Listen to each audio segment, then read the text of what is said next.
Hello and welcome to the FatBoss Guide to High Command on Mythic in Antorus, the Burning Throne. So let's kick straight into it. This encounter and its core mechanics and abilities have not really changed all that much, however there are some small changes to the pod. When you leave the pod, the debuff that you get that prevents you from re-entering on Mythic is now permanent. This means you have to set up more than the 6 people that you used on Heroic to access the pods throughout the fight. On Mythic you should only aim to have around 5 pods, so assign 10 people in total. Now Mythic also had some new ads that spawn on timers. Bats will fly towards the active pod and will begin to channel on the person within. If this channel completes, that player will be removed from the pod, which is obviously bad because he can never re-enter. The pods do however have a new spell. This third spell has a 24-second cooldown and will simply just one-shot any bat that you target, which is super useful. You'll want to use this on cooldown just to kill any of the bats. You will however not be able to kill all of the incoming bats using the pod, and as a result, all DPS will need to swap to make sure the bats are destroyed before they finish their channel.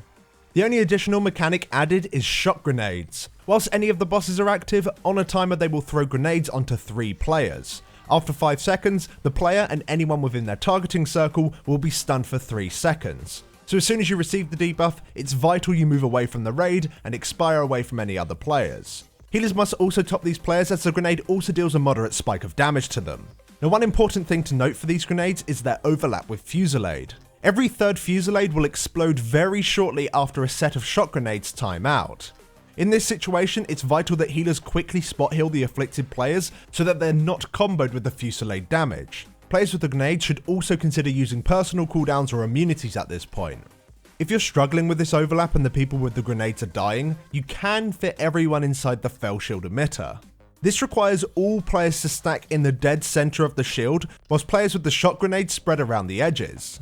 We did however find this isn't easy to pull off, and it's just asking for mines to be accidentally exploded whilst people panic to get into a tight space. Mechanically speaking, the last thing to mention is the mines. On Mythic they'll spawn far more spread around the room. This makes your mine clearing job a little bit more difficult than what it was on Heroic, as it becomes more and more difficult to gauge exactly which mines are new and which ones are old. We would recommend to only clear mines whilst the first boss is active and ignore them from that point onwards. The pod players that are on the third boss should be able to clear the majority that are left using their beacons.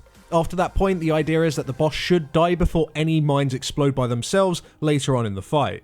This does however completely depend on your DPS, and as a result is something that you'll have to work out yourself. Just make sure that whilst you are clearing mines, as a rule of thumb, make sure that you never go above 2 stacks, as it will become stressful for your healers. And aside from what we've already discussed so far in this video, the fight remains essentially the same. You can more or less just duplicate exactly what you did on Heroic. In terms of healing cooldowns, you want to save them for the last Fusillades, as they'll be the ones that of course are dealing the most damage. If the damage in your raid is particularly good, you should only need to use CDs for the 4th, 5th and 6th, because the boss should die before you get back to the engineer again. Of course, if you do not manage to make that sort of damage requirement, then instead you'll need to reassign them for later ones.